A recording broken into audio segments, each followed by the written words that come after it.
Hi. How you doing?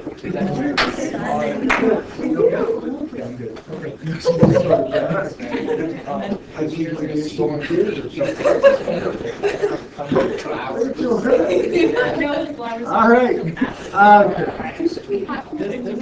So this is a derivative. It's actually got a little bit of integration, but for most of it on set 66. So I don't know if we're still in the region where you guys learned this last year, right? The honors people. I obviously have to teach it like nobody's seen it before, but I'll be curious to see if. Oh, so we're still there. Okay. I'm going to require a little bit of a mixture in the technique here. Some of these, let me start here. There are 6 inverse trig derivatives. The derivative of our sine, our cosine, our tangent, our secant, our cosecant, and our cotangent, right? 2 of them I'm going to have you commit to memory because it's important that you do. It's just the skills that you got to have in your toolbox. 4 of them I'm going to actually make you go through the process every time of developing it. So I'm going to show you both. And hopefully at the end of this lesson you'll both. All right, so before I get to the calculus part, a quick pre-calculus review of a skill you're going to need, and that is drawing triangles. Are you good at drawing triangles? Oh, yeah.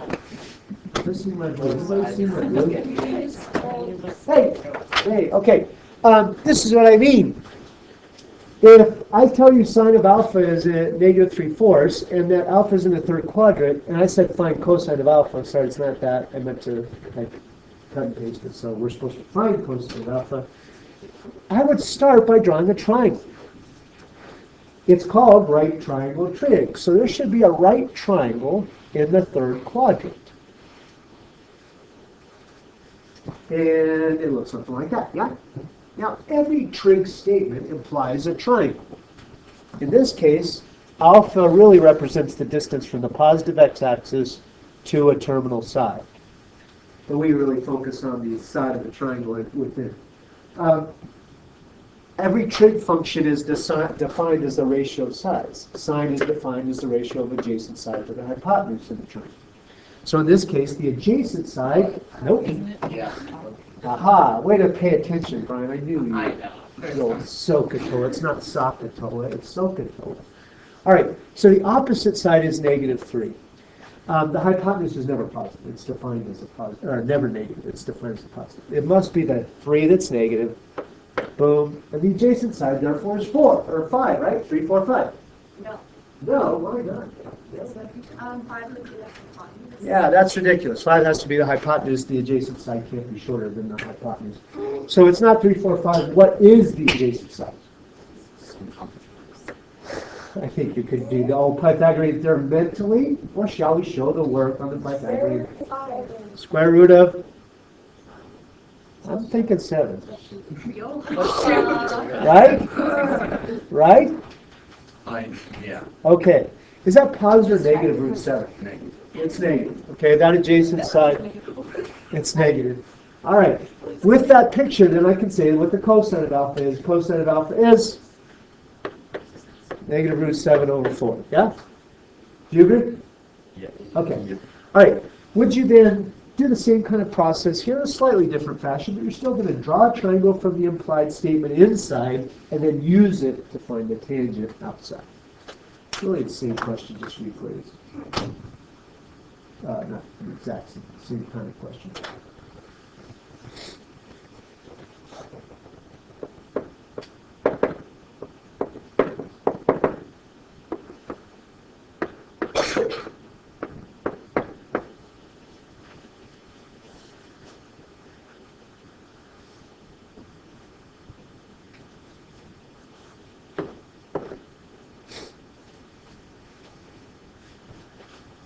It doesn't say what quadrant to draw in. What quadrant should I draw in? Second and third, or just second? Isn't cosine negative in second and third? Yeah, but inverse cosine is restricted to only first and second, right? So you only draw second.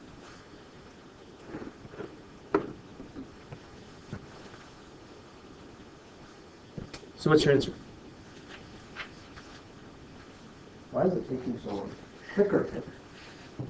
Father, is your confidence shaken? Are you ready to give it another go? I'm ready. That's the spirit. Let's redeem yourself. What do you got? -2√6. All right, -2√6.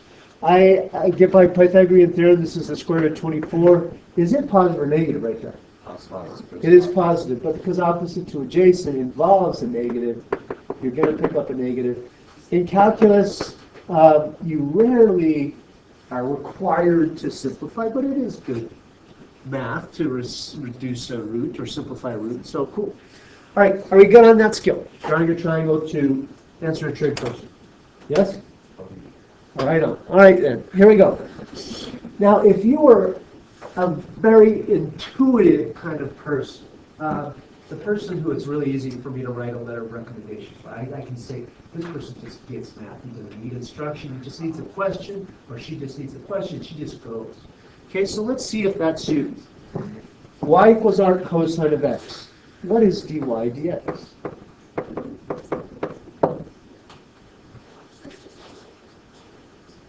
Okay, now if you're thinking, well, I used to know it, but I had it memorized, I don't remember it anymore. Well, that's not intuitive.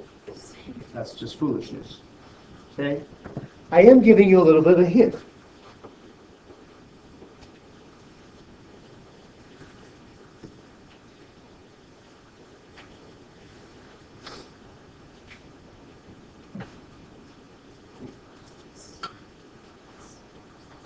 Start us off here, because in the interest of time, I really got to go. So do you know the derivative of arc cosine? Me either. Actually, I do. Sorry, I'd like to. But do you know the derivative of cosine? Yes. Okay, so how could you make that cosine? Cosine. Cosine. Both sides. Okay, cosine both sides. That would absolutely get rid of arc cosine if you took the cosine of both sides. Cosine is an operation in a fashion. So that gives you cosine of y equals cosine of arc cosine, which is just x. In essence, that is an equivalent statement, it's just rearranged. Now, I can take the derivative on that, and although it's going to involve implicit differentiation, at least I know how to take the derivative of cosine, right? So, your first step is to rewrite with trig, or without the inverse trig, I suppose you could say. Then you use implicit differentiation. I wanted to get these steps out to the side. I just forgot to write the boxes. Right? So, implicit differentiation. What's the derivative of that left side? Negative sine y dy dx equals 1. Okay? Third step, what you're used to is solve for dy dx. Dy dx is negative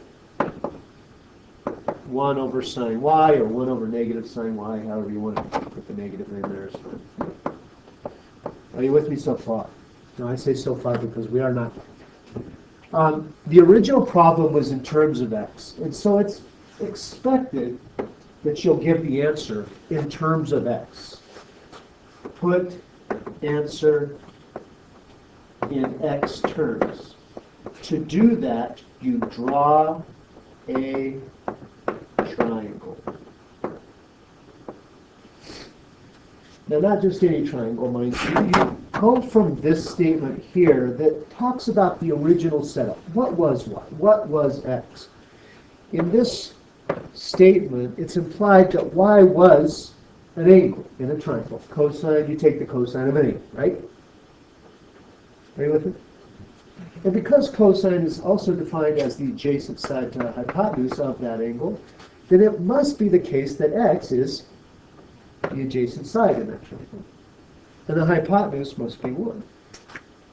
Now, I'm this close to being able to solve for sine of y. But to solve for sine of y, I need opposite to hypotenuse. So I need the opposite. The opposite side can be found by Pythagorean theorem. What is the opposite side? Square root of 1 minus x squared. Now, with that, then, I can put my derivative in terms of x only. It is 1 over the opposite, or negative of, sine is opposite to hypotenuse, so there's the root over 1. So really, it's just the root that I end up showing. 1 over negative root 1 minus x squared. Are you with me? Okay.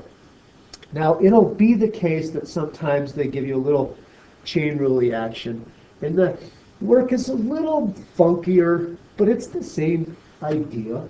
So let's do an ugly one, and then you'll try to on your own, and at that point you'll feel pretty comfortable. All right, so say you were asked to take the derivative of arc secant of 3x squared. Again, it says implicitly, so you're supposed to do it by this rearranging kind of idea. So the first thing you do is rearrange, giving me what? Secant y equals 3x squared. You differentiate with respect to x, so you take the derivative with respect to x. What's the derivative of secant y? Please tell me you have that memorized, even if it's a lot. Secant y, tangent y, beautiful. And then because of the implicit derivative, dy dx equals 6x. What's the next thing I'm going to do? Solve for dy dx. dy dx is, you have so many choices here. I could just put secant tangent in the denominator, but I guess I could call it cosine in the numerator or cotangent in the numerator. I don't care if you call it cosine in the numerator or you leave it the way it is. I don't care. Either way, it's fine. I'll figure it out no matter what you do. At that point, though, excuse me, I need to put the derivative in terms of x only. And so I need to replace these y terms. How do I do that? You draw a triangle, okay? There's trig all over. What statement do I look at for my triangle implication? The original. Look at the original one before you get to derivative, okay? Y is an angle. Now secant, it has to do with cosine. Cosine is normally, not always, adjacent to hypotenuse. So what's secant? Hypotenuse to adjacent. So 3x squared is hypotenuse. Adjacent is 1. I guess like just occurred to me I could have done the first one really easy. Is secant y really necessary for all this triangles? Yeah, it's right there. Secant y is 3x squared, right? So I probably do need the triangle stuff for the tangent. To get the tangent of y, I need opposite. What is the opposite side? What is it? I'm sorry. 3x squared squared. 9x to the fourth plus 1 or minus 1? Minus 1. Okay. So the tangent is opposite to adjacent, so the square root of 9x to the fourth minus 1 over 1. And at that point, we're done. That's my derivative. Any questions there? Okay. Now, I told you that 4 of the 6 inverse trig functions we're going to do this way. 2, though, we need to really have just down full memorized. They're arc sine and arc tangent. But we'll do them, to get them, we'll do this way first as a kind of a practice thing. I can't tell you how many people on an AP test will lose a point for a silly reason. Here's why. I'm trying to get this a little bit of practice in here. You would be surprised the difference in success between if I ask the question this way, y equals arc sine x, find dy dx, and if I ask the question this way, what's the derivative of arc sine? It's a small change, but this, people know how to start. Okay, I rearrange it and blah, blah, blah, blah, blah. What if the question comes like this? So what's the first thing you do? Yeah, you write it that way. You bring in a y so you can do this rearranging stuff. Okay, so if for some reason the question is posed in a slightly different fashion, just call it y or f, and then do your thing.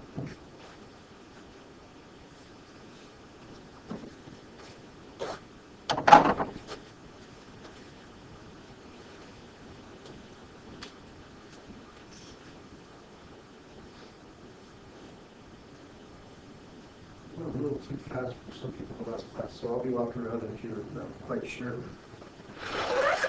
Let me know. Hang on the post.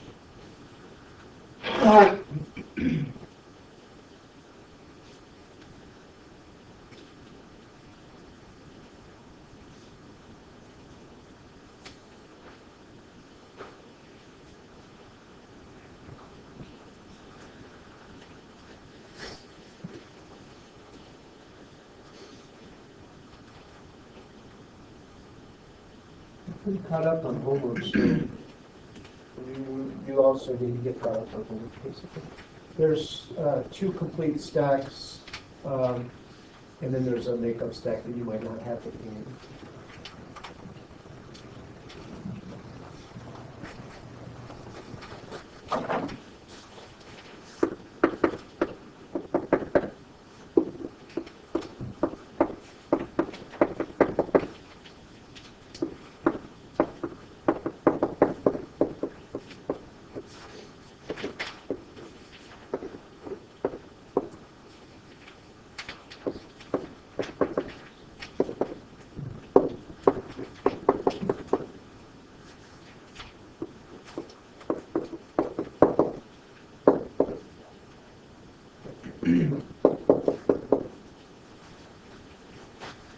Check your progress. For that first one, are you getting 1 over the square root of 1 minus x squared? If you are, then you're on the right track. Make sure you put it in the right space. I switched the spaces. If you're not, then let me know, and I'll help you before you do the second one. If you are on the right track, then feel free to work with the table.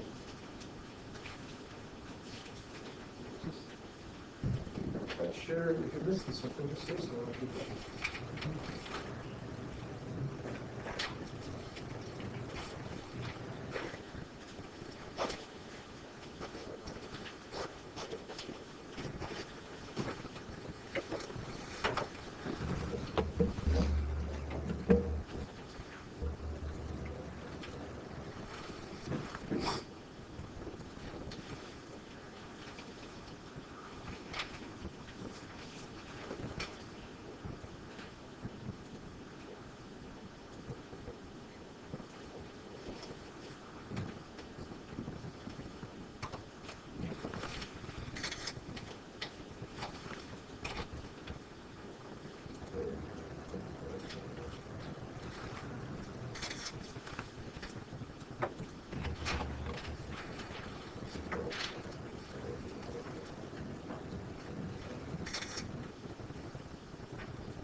Okay.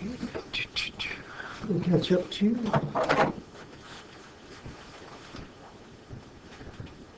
Did you get something that was pretty clean for arctangent? Okay.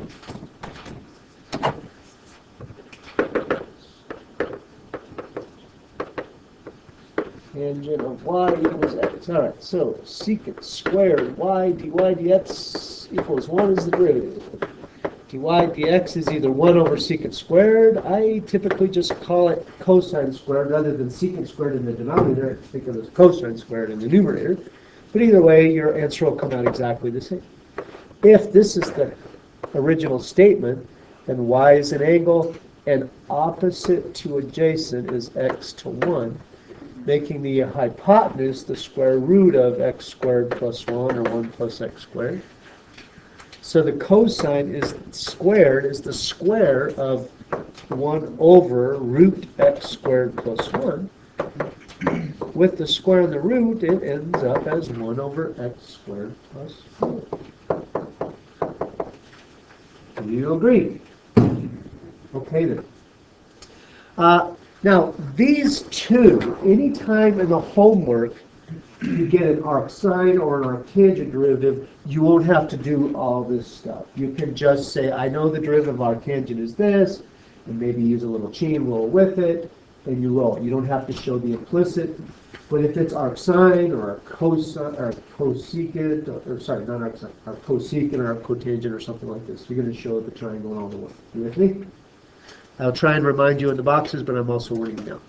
So, in terms of just using those things we just developed, but without showing all that work, let's do one with a little chain rule thrown in. So, say you had 3 arcsine of e to the x. The derivative then is, well, I know the derivative of arcsine normally is 1 over the square root of 1 minus that. If there's a chain rule, however, then I also have to take a little bit of the inside. So, what about the 3? What do I do with it? Leave it out for, okay? What about the derivative of the arc sine component? 1 over square root of 1 minus e to the 2x. E to the x all squared, which would be easier written as e to the 2x. Yeah? Power to a power you multiply. But because of the chain rule, I need to take the derivative of e to the x, which is e to the x. So there's your final answer. You with me? Try the other one, please. Anytime you do a derivative at a number, you should first show the general derivative, then in the second step, show at the number.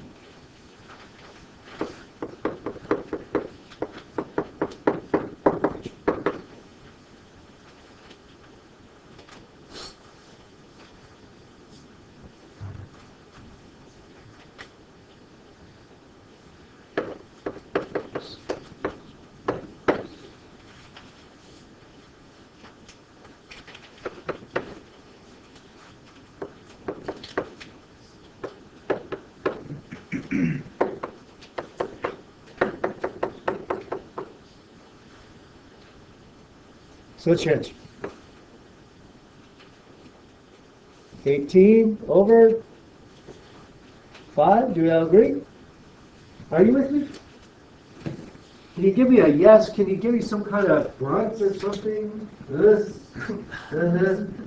have a question. Yes. That's actually a well-spoken sentence. Better than a grunt. Go ahead. For the, I don't even know, can you look at this? Sure. So much for your expressing yourself well. Is that okay? Like if I do that and then do the, Yes, it is. That is. thanks? Yep. But, all right. Now, here's the deal. This is the great gotcha of this topic. All right. This is all fresh in your mind. We're in the inverse trig lesson. You think inverse trig, but it's going to be a day later, a week later, a month later, or in May on the AP test, and you're going to be given this problem. Now, if you haven't studied and memorized a few things, there is no way you're going to look at that algebraic expression and think trig. There is 0 in there about trig. You with me? Are you with me? Okay. It's important that you recognize, oh, hey, that's that inverse trig derivative. I'm not big on memorization. In fact, I think it's low-level work. But there are some things that you have to have memorized. You must have these two committed to memory, or otherwise when you look at this, you won't think trig. You'll think algebra. So, towards that end, when you integrate something like this, it's important you don't think, oh, I'll use sub, okay, because it's not a use sub problem. It cannot be done by use sub. It must be done by inverse trig. Is that, now, what you really need to start getting in your head is when you see the root and subtraction, arc sine. When there's no root and addition, arctangent, all right? So, what do you think there, arc sine or arctangent? Arctangent. What about the 2 up top? Stick it out front. So this is 2 arctangent of x plus c. I remind you that you can always write it in 2 ways. You can also write it that way. They use them interchangeably on the AP test and in every college I've ever seen in both used. All right. So take a look at this guy, arctangent or arc sine. Arc sine, negative 5 out front. Antiderivative is negative 5 arc sine of x. And now we need to evaluate using a little pre-calc skill. So negative 5 times. What is the arc sine of 1/2? At what angle is sine 1/2 in the acceptable quadrants? 5 or 6. Minus. At what angle is sine negative root 3 over 2 in the acceptable quadrants? Negative pi over 3. So I get something like negative 5 times, what do we get there? Pi over 6 plus 2 pi over 6? 3 pi over 6? Or pi over 2, so negative 5 pi over 2. You agree? Right. Now this can get quite a bit, and I'm talking quite a bit more complicated, if it's not set up all pretty princess for you. If I throw in a 7 here and a 3 here, well then things are much more complicated. And you have to deal with that. or if you have a U sub within these, it's more complicated. We'll do that in set 66. For now, you should be more than able to do the homework. All right. Speaking of homework, we have 2 homeworks we got to get through, and we have a lot to do. So, get out your set 63.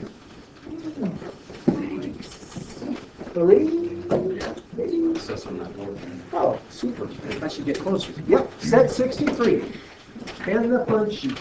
Set 63 in the fun sheet. At least one person is taking to calling this a dirty lie sheet or something. Don't be You told lie. us to write 30 words. I don't think I did. I didn't say that. I think that's cute mean. Yeah, because you said you were gonna have to punch you, and it was a set instead. Oh, that's right. I did say that. I think it sounded like me, but I think you're right. Okay. I will be happy to go over other questions, but I'm going to give you the answers to both homeworks, the replacements, or the ones you don't have, and then we'll go over questions after that, right?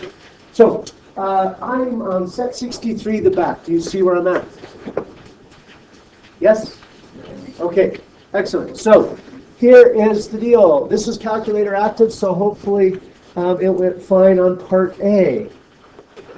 It looks something like this. The velocity graph over the time interval went big area, small area, big area, small area, big area, one big more, and then a part of another one before it ended at 16.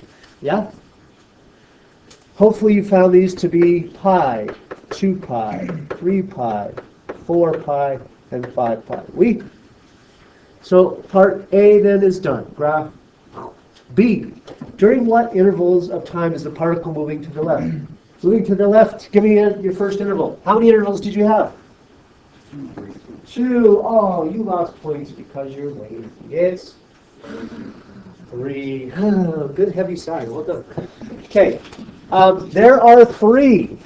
You can't say, oh, that little guy doesn't count. Yeah, it counts. Okay. So it is pi to 2 pi, 3 pi to 4 pi, and 5 pi to 16. Now let's talk endpoints. Include them, bracket, or not include them, parentheses. And the answer is both. Where do you not include them? All of them except for 16, okay? Is it moving to the left at pi?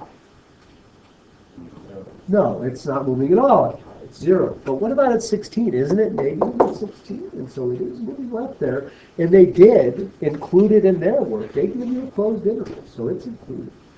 So, it should be like that. I also need to justify. Why? Why is it moving left then? Because v is less than 0 or v is negative. Either one is fine. That's all you need to say. Okay.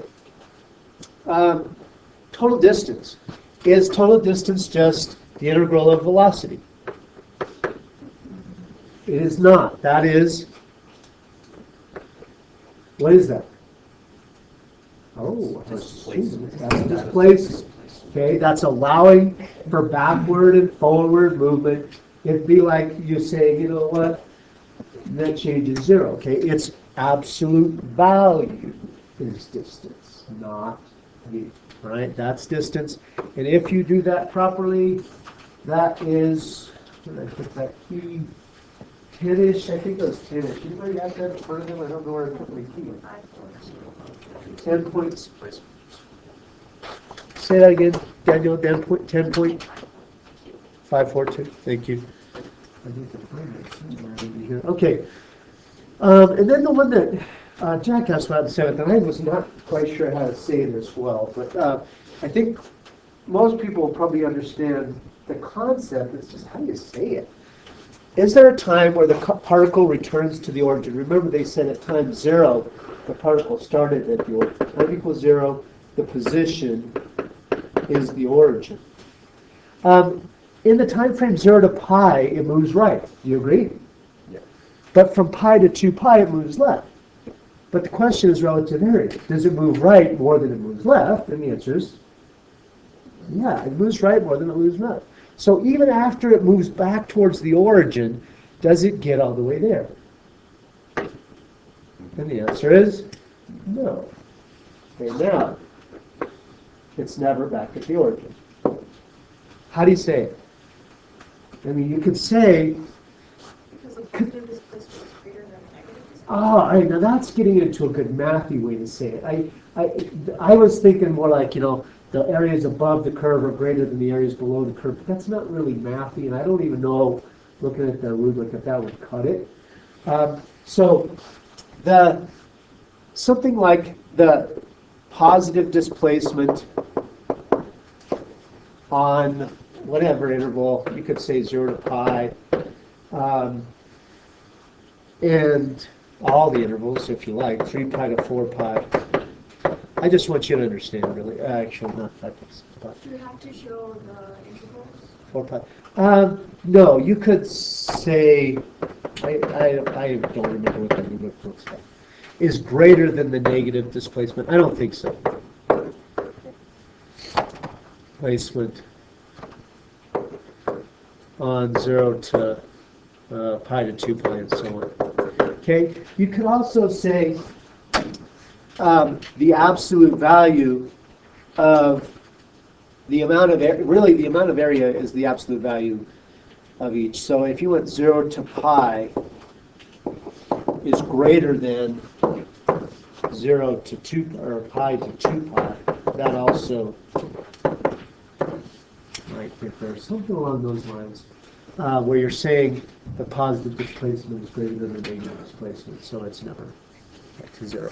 You could even say the position at any time is this, yeah? And that is never 0 for any t. I also like that. Okay.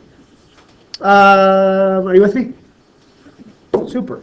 I'll be happy to come back to any other questions from the book in a second, but let's go on to the fun sheet and at least get you those answers. We were in a bit of a rush in the last class, so I told them at lunch I will post all my keys, or at least the questions they have, and they can get it to me by the end of the day. So, we're on the fun sheet. How did the fun sheet go? Let's see. So fun. That's what I like to hear. All right. Where must an absolute max occur? Endpoint or critical number. You will also sometimes see critical point. That's fine. Critical point or critical number. They're both. Finding the critical numbers. I just wrote this in myself. I wish I'd have given this. Gosh, but if you expand that, you are not helping yourself. You're making your life miserable. Don't do that. Absolutely use the product rule, and then you have a greatest common factor built in. It's so much easier to find the critical numbers if you don't multiply it out. It's a tragedy. Okay? If you do it that way, you'll see that you have critical numbers at x equal, actually, let's explain where I come from. F prime is 0. There's no DNE in this case. At x equal 1 and 5 halves for my critical numbers. Do you agree? Wait. Yes. Do you want to, yes? Like, Oh, poop. Oh, no. Oh, poop. Get extra points, so I didn't think that. I didn't either. Can we just change the domain? Let's change it to 0 to 3. Ay, ay, ay. Blocked. Reporting. Oh, darn it, you're right. And you know what's funny is last class, not one person said a doggone thing. And that's what we're going to extra credit for noticing. I think I guess I should. Shoot, so you're right. I'm going to plow ahead. You're right. It's 0 to 2. That's going to change my conclusion. I concluded the max was at 5 halves, but you're right. That's totally off the conclusion.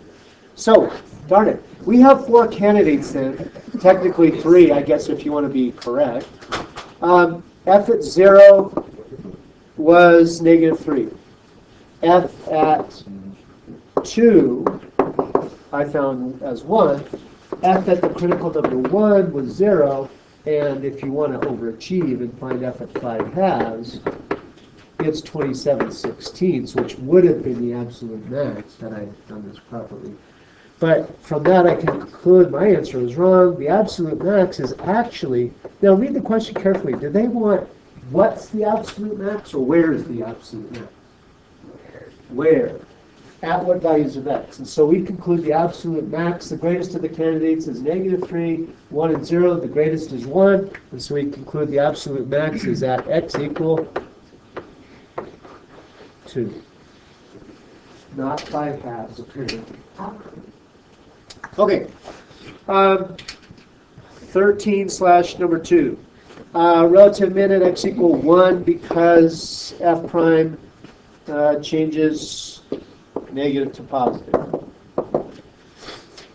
That one we've been doing forever. X equals -2 because f prime changes positive to negative. Again, that one we've been doing a while. The next one here.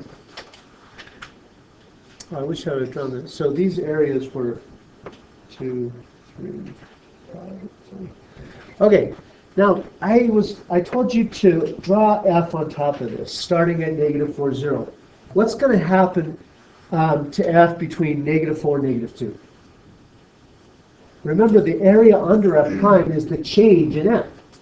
So the area is 2, so f will change 2 up. It'll go up 2. Now, as far as the shape, it'll be steep growing and flatter because the derivative is 0 there. It's going to be flat at that instant. Because this area is negative, from -2 to 1, f will go down 3 units, putting it at 1, -1. From 1 to 5, it'll increase 5 units. If I go up 5 units from -1, that puts me at 4.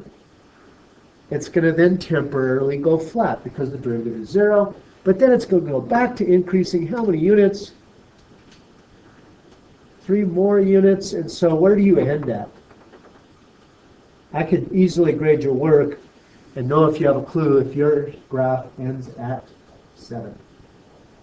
Is it okay if we don't do the exact points? Yes. I did say guess how much. I should have just said find out. All right. Does that make sense? Now it's tempting then. I think I said justify on your paper, yes? Yes. It's tempting then for part D that when it says find the absolute max to just say there it is at 7. Justify means you're going to have to show all the work. Look at my graph is never justification. Right? So something like absolute max is at an endpoint or a critical number. Then gather the candidates. The endpoints are obvious. They're x equal -4 and 7. The critical numbers, this is a place where the points are most often lost. This is the easiest part, and because it's so easy, that's why people lose points. Although it's on the graph or it's staring you in the face, if you don't say the critical numbers come from where the derivative is 0, if you don't say that, then it doesn't matter if you find them, if you name them properly. They don't say, well, he named them, so he must know what he's doing. No. If you don't say the derivative is 0 at x equal -2, 1, and 5, you will not get that point for the AP exam. Okay? Now, that, we typically then go to the find it out stage where we gather the candidates and we find f at -4, f at 7, f at -2, f at 1, and f at 5. That's 5 points. I can do that. It's not a big deal. But it is okay in my class and on the AP test if you take some out, as long as you say why. So, for example, what point do I not really have to find? Give me one I don't really have to find. I'll point here.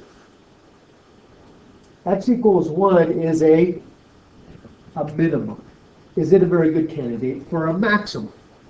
No, all right? Now, you can just find it because it's a candidate and go with it. But if you choose to rule it out, you can say not x equal 1, and you can actually even say not x equal 5, because they're not relative minimums, because f prime does not change negative to positive to negative. Okay? It can't be an absolute max if it's not a relative max. You follow? Are you with me? Okay, so these actually I can eliminate and just focus on the other three legitimate candidates. F at negative 4 is given as 0. F at 7, you have to show where it comes from. And I'm not saying, hey, 0 plus 2 plus or minus, that's not calculus. Sorry. I'm talking show calculus. So F at 7 is F at negative 4 plus the change. That's calculus. Then say, okay, that's 0 plus 2 minus 3 plus 5 plus 3, or 7. Okay? I don't want to see random numbers thrown around. I don't want calculus. F at 2, negative 2 is F at negative 4 plus the change from negative 2 to negative 4 to negative 2. That's 0 plus 2. That's a fine candidate, but it's not as good.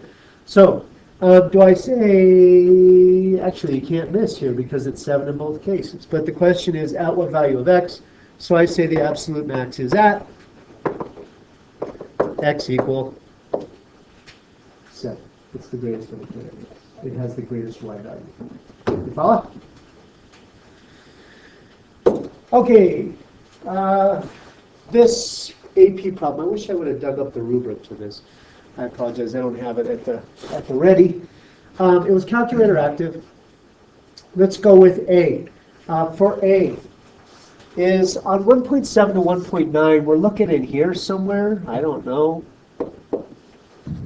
Is F concave up, concave down, or neither? Concave down. How do you say that? It looks like it's kind of hard to tell. It's concave down there, but it's concave up there. Or am I just a total knucklehead? Yeah, that's the graph of F prime. To look at this graph's concavity is not the question. The question is what's F's graph, which is not shown concavity. So, how do I find the concavity of a graph I don't even see? Second derivative. All right, I know it's concave down where the second derivative is negative and positive is concave up. How do I get the second derivative from that first derivative graph? What would I look at or for? The slope, okay. And the slope is negative. So I would say F, be careful with your articles here. F is concave down, or your subjects. F is concave down on 1.7 to 1.9 because, now, use the big idea of calculus, F double, but also tie it to the problem. F double, which is F prime slope, is negative. Okay. All right. B is the new stuff, the extreme value theorem. On the interval, find the value of x, which has an absolute maximum. The first point is usually gathers the candidates. It starts by saying the absolute max is at an endpoint or a critical point. The endpoints are obviously x equals 0 and 3. The critical numbers need to be clearly not only named, but explain where you found them. F prime equals 0 at, you could use your calculator, but you could probably, nope, they're pretty hideous, aren't they? Was I thinking of a different problem where it was, oh, it's that previous problem. So I got that these were at square root of pi. Oh, yeah, I guess I could have found them. That can't be 0, so I could just, yeah, I could have found them. Okay. Decimal forms are 1.7 something or other and 2 point something or other. Is that right? Okay, so you can have decimal forms of those. Great, I have 4 candidates. Did you rule any out, or did you just find all 4? You could rule this one out because the derivative is going negative to positive there, so we're making it a relative min. Do you want to rule that out, or just find it? I typically just find them myself, but you could rule it out. You can leave that out. This is a min because F prime goes negative to positive, so you don't necessarily have to find that one. F at 0 is given. I believe it's given. It's 5. How do I find f at 3? Is it just the integral from 0 to 3 of f prime? Yeah, that's the change from 0 to 3, not 3, it's the change from. So you need to say what was it to start with plus the change gives you where it ended at. For this, I had something like 5.5789. Does that look about right? For f at the square root of pi, or whatever your 1.7-ish number was, it's f at 0, the starting point plus the change. And for that I got 5.6791. Now all that made a lot of sense to me. It feels like this positive area didn't quite make up that negative area, so I felt like this one should have been more than that one, but you can never really trust your eyes that much. So this then made it, it was the winner. I conclude the max is 5.6791, or the max is at x equals root pi. Read the question. Find the value of x. So it's at x equal root pi, or 1.7, whatever it was. You with me? Does that make sense? Good feedback, thanks. All right, tangent line. Make sure you show where stuff is coming from, notation-wise, all right? They give you the point 2, that's great, but they don't give you y at 2. So if you just say 2 some decimal without saying where you got it, that won't do. You need to clarify where you found y or f at 2. Now, obviously, if you found y's over here, you probably know how to do it over here. F at 2 is f at 0 plus 0 to 2 of f prime. And that I found was 5.6234. Again, you only have to give 3 decimals, but I'm giving 4. I have a point then. Boom. I also need a slope for a tangent line. How do I find the slope of the tangent line?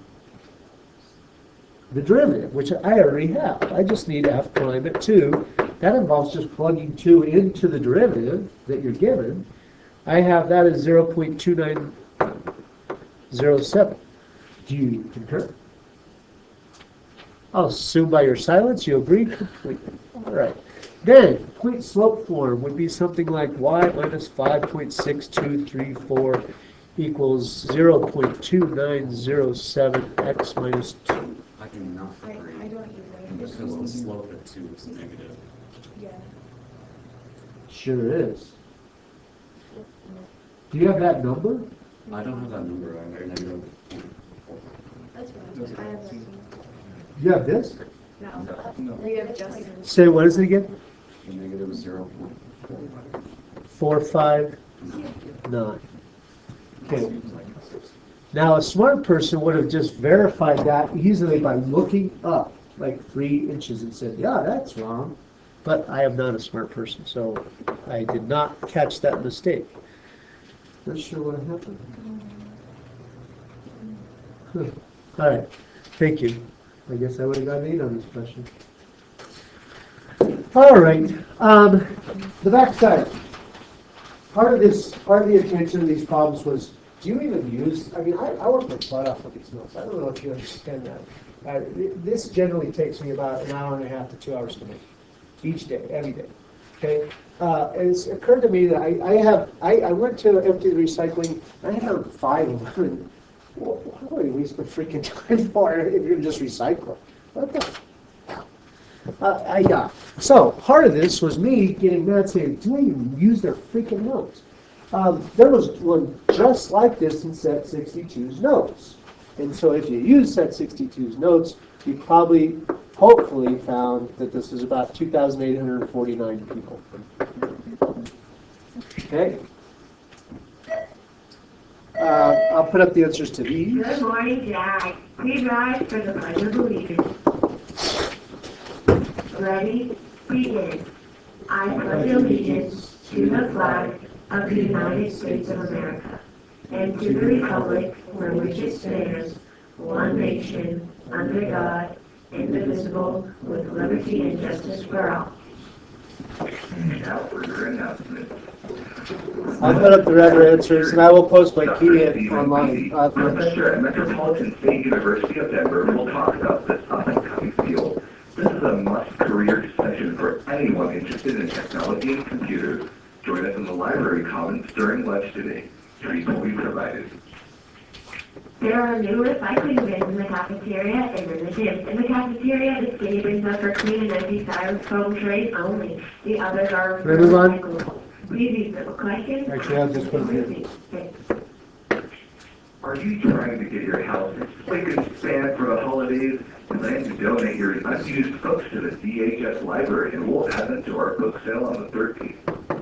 Seniors, there are numerous scholarship opportunities with deadlines in December and January. Check out the 2017 College Fairs of Greater Denver Opportunity Scholarships due December 15th and the U.S. Senior Chamber International Senate Foundation Scholarship due January 27th. Counseling has the details.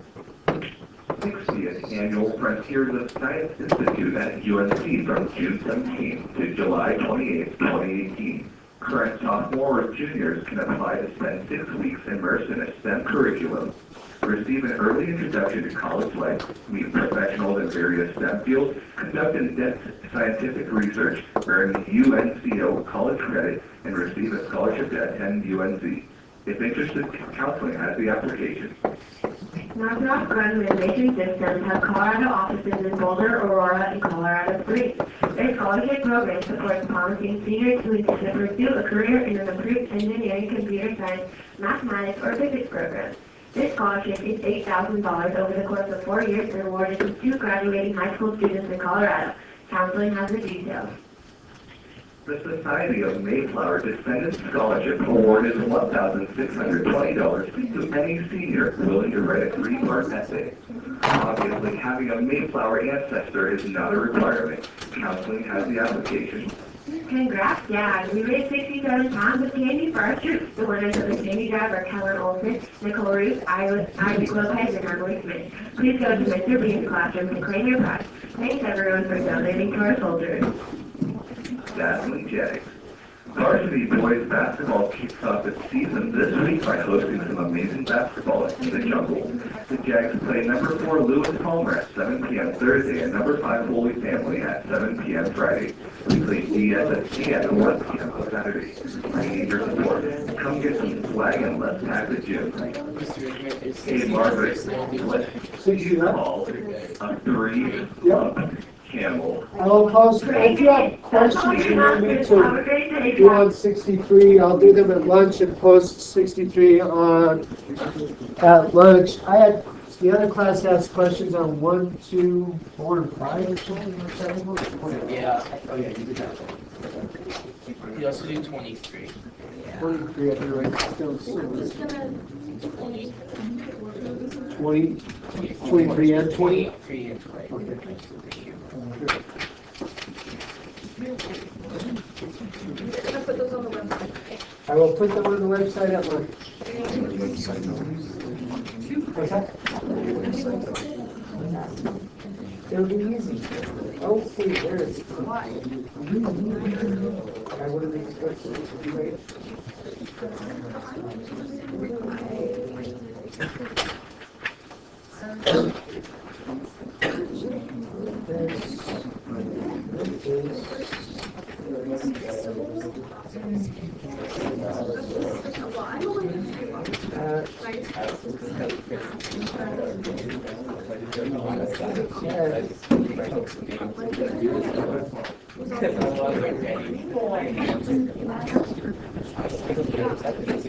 So it's like burning, and it's just kind of